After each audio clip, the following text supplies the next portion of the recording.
Bienvenue sur La Voix de la Nutrition, le podcast qui vous dit tout sur la nutrition et le bien-être. Je suis Julia, diététicienne nutritionniste, et je suis là pour vous partager mes connaissances et vous parler des sujets qui vous intéressent. Parce qu'il est important de savoir ce que l'on met dans son assiette et d'être acteur de sa santé, je vous explique tout ce qu'il y a à savoir pour avoir une alimentation équilibrée, saine et gourmande. Car oui, le plaisir doit rester au centre de notre assiette. Dans cet épisode, c'est l'histoire des pâtes et de leur pâle copie que l'on a vu apparaître dans les rayons depuis quelques années que je vais vous raconter. Pseudo-pâtes de légumineuses, pseudo-pâtes de légumes et les faux miracles de pâtes de konjac.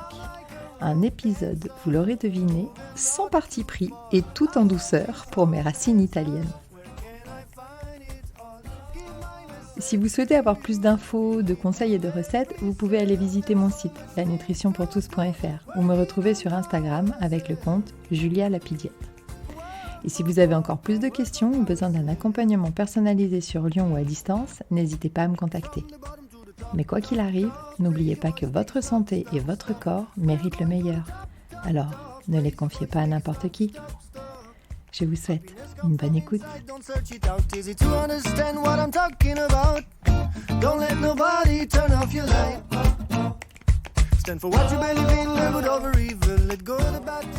Les pâtes. La pasta della mamma. Les pastas parties entre copains. Le plat de pâtes du dimanche soir. Et l'ingrédient premier des étudiants. Les pâtes font tout simplement partie du quotidien et des bons moments.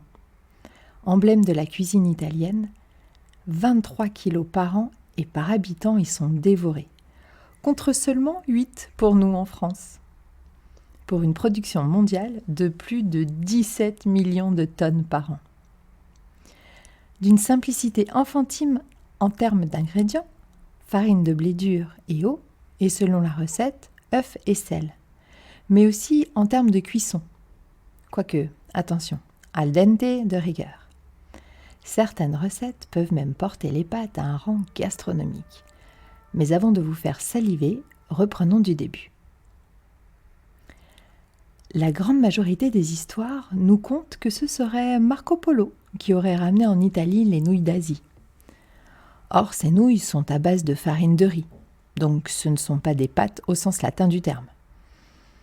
Encore une fois, une parfaite neutralité d'italienne envers le sujet me ferait pencher vers une vérité plus nationaliste, disons, mais pour des raisons diplomatiques et sûrement plus réalistes, j'opterais pour une apparition en simultané dans différentes cultures, et chacun à sa façon.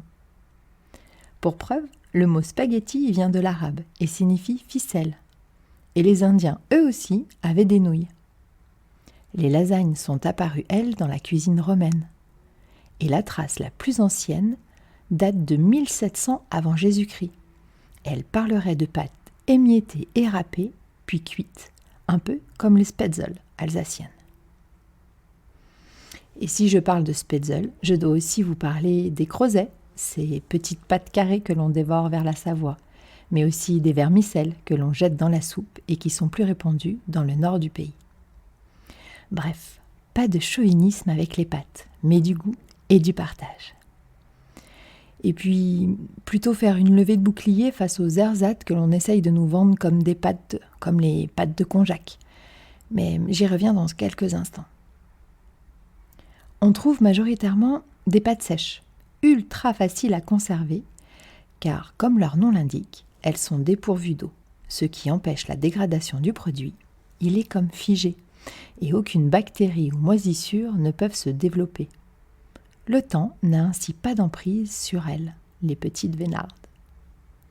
Il y a aussi les pâtes fraîches qui sont encore humides et doivent être consommées rapidement et se cuisent en 2-3 minutes. Puis les pâtes aux œufs qui peuvent être et sèches et fraîches. Sans oublier les pâtes farcies comme les raviolis. Je pourrais aussi rajouter la catégorie des pâtes de légumes, produit miracle pour faire manger des légumes aux enfants. C'est en fait une véritable arnaque marketing. Ces pâtes ne contiennent guère plus de 2 à 3% de légumes. Autant mettre du ketchup, au moins on sera plus honnête avec nous-mêmes.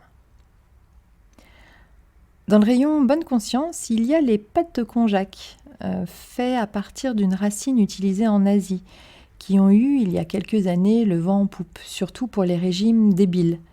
Pardon, je voulais dire les régimes hypocaloriques, drastiques et carentiels, qui grâce à ces produits, qui créent un gel dans l'estomac et qui sont quasiment à 0 calories, et qui n'apportent aucun nutriment intéressant, ce sont simplement des sortes de coupe-faim qui gonflent dans votre ventre, plutôt contre-productif quand on essaye de réguler son appétit, et qui en plus des difficultés digestives à base de flatulences plus que malodorantes, vous bousillent votre flore intestinale. N'en jetez plus, la cour est pleine, vous aurez compris, zappez tout bonnement ce faux produit miracle. Il y a aussi les pâtes de légumineuses, lentilles, pois chiches, pois cassés, potentiellement utiles pour les personnes allergiques ou intolérantes au gluten. Si toutefois elles ne contiennent pas de blé, pensez toujours à vérifier la liste des ingrédients. Il reste cependant beaucoup de travail aux industriels pour aboutir à un produit mangeable et digne du nom de pâte. Depuis quelques années, on trouve des pâtes complètes ou semi-complètes qui sont donc enrichies en fibres, ou plutôt dont la farine utilisée est moins traitée et plus riche en fibres. Cela confère à ces pâtes plus de tenue, de croquant, de satiété et aussi un goût un peu plus prononcé. Mais une fois habitués, ce sont les pâtes classiques qui manqueront de saveur et de texture, c'est promis. Pour la cuisson, al dente. Cela doit être respecté pour toutes. Cela assure tout d'abord de la tenue à vos pâtes, mais également une meilleure satiété et donc de l'énergie plus régulière. Et on évite le fameux coup de barre post-repas. Et puis, ce qui nous régale avec les pâtes, ce sont leurs formes. En Italie, il en existe plus de 300 variétés. Les coquillettes régressives à souhait, les cannelloni généreuses en farce, les spaghettis plus que ludiques, les lasagnes familiales incontournables, les torsades ou fusillis, idéales pour accrocher aux sauces. Bref, de quoi répondre à toutes les envies. À consommer 1 ou 2 fois par semaine, car bien sûr, on n'oublie pas qu'il faut varier les plaisirs. On s'amuse à varier les sauces et les accompagnements. Bolognaise, légumes du soleil, carbonara, ail et citron, boulettes, pesto, saumon, en entrée, en plat, en gratin. Soyez créatifs. Mais n'oubliez pas que le meilleur fromage reste le parmesan. Et parce que je vous aime, je vous donne mon secret pour que vos pâtes soient sublimées. J'arrête leur cuisson 1 minute avant la fin et je mets mes pâtes dans la sauce, bolognaise par exemple. Je rallonge avec un verre d'eau de cuisson, je remue et je laisse mijoter 2-3 minutes, le temps que les pâtes s'imbibent de la sauce. Succès garanti, vous serez la queen ou le king des pasta parties. J'espère comme toujours que vous avez appris des choses dans la construction de votre alimentation santé et plaisir. Si vous avez aimé ce podcast, n'hésitez pas à le partager pour faire du bien autour de vous. Pensez à mettre 5 étoiles sur Apple Podcast, sur votre iPhone ou celui des copains. Et laissez-moi en commentaire votre recette de pâtes préférée. Je vous dis à jeudi prochain. Prenez soin de vous. You know we're going upstream and cross the ocean.